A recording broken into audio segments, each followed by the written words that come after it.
What is going on, everyone? Armlock311 here, and Bungie just released new patch notes for an update coming tomorrow. Now this update is going to be buffing and nerfing weapons and also subclasses. Lots and lots of changes, guys. Do stick around because these are going to drastically change PvE and PvP. Start with the weapon changes first. They're bringing changes to hand cannons. Here are the changes. Increased initial accuracy and decreased accuracy drop for low-range hand cannons. Made damage fall-off curves steeper to better coincide with intended effective range of hand cannons. Small increase to PvE damage to all hand cannons, and the amount depends on the enemy class you are fighting. They are bringing changes to the high rate of fire auto rifles such as Doctrine of Passing. They're going to reduce the damage of these auto rifles by 6%.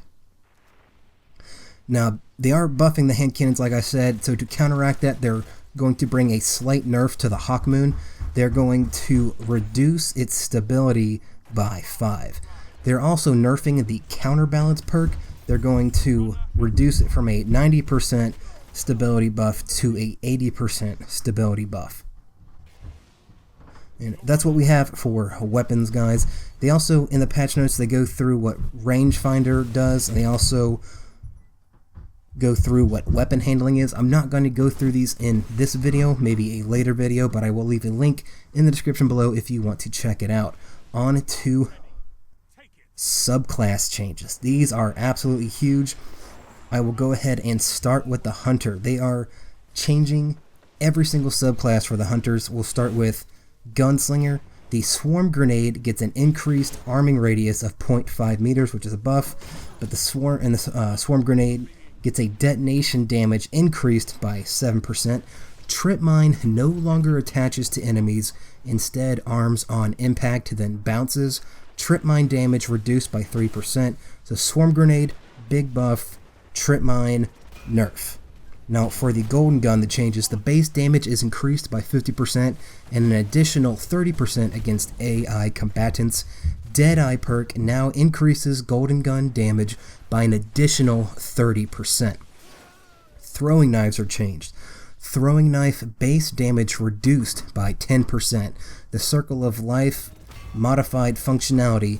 The precision kills with Throwing Knife reduce cooldown of Golden Gun. Circle of Life no longer extends the duration of Golden Gun, and Circle of Life +1 armor was removed. Some other perks that were changed. Scavenger increased the amount of grenade and melee energy awarded by 33%.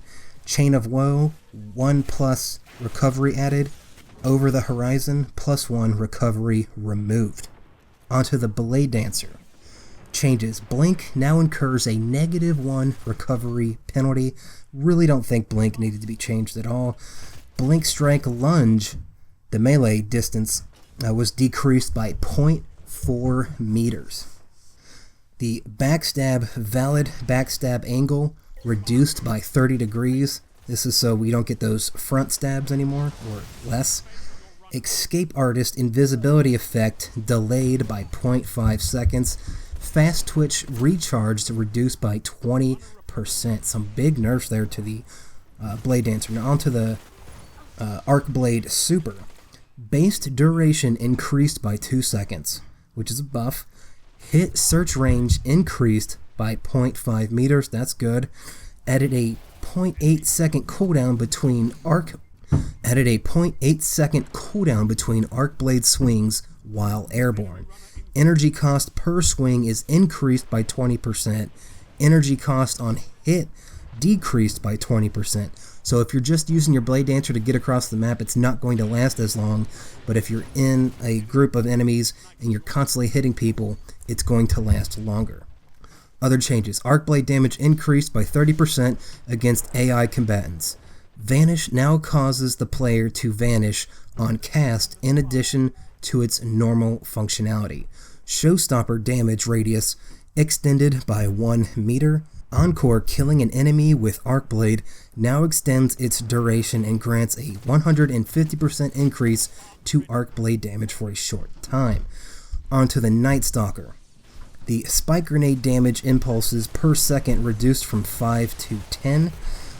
Spike grenade damage per impulse increased by 100%. Total damage unchanged. Shadow Shot now applies the suppression effect on impact.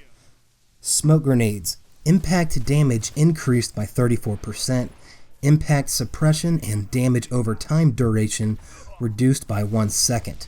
Jump suppression removed from initial impact status effects. Base smoke cloud duration increased by 1 second. Envenomed cloud duration increased by 1 second. Envenomed jump suppression removed from cloud status effects. Vanish in smoke +1 agility removed. Snare cloud duration increased by 1 second. So there's some buffs and some nerfs in smoke grenades.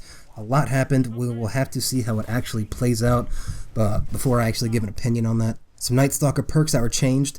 Courage of the Pack now increases recovery, armor, and agility by 2 per stack. Courage of the Pack now stacks 3 times. Lockdown increases smoke duration by 2 seconds, plus 2 additional seconds with the Snare upgrade. Predator now reduces the cooldown of the Shadow Shot ability.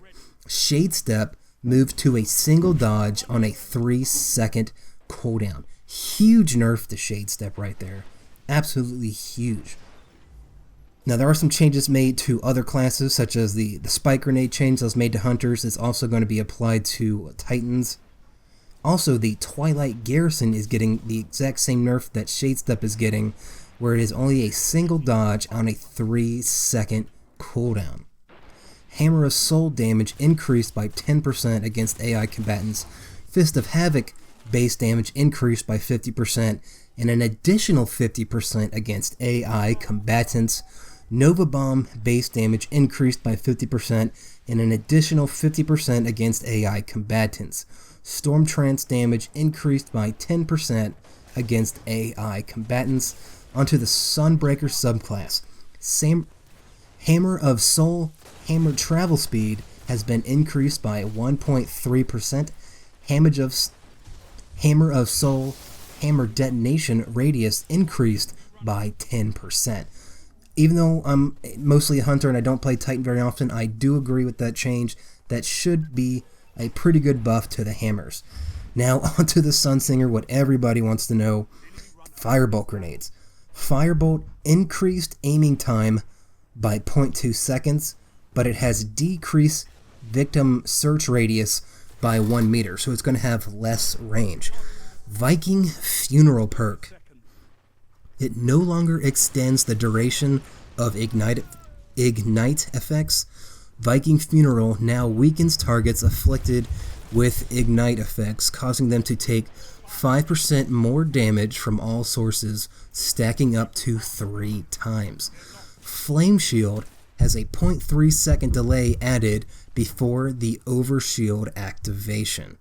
So some absolutely big buffs, big nerfs.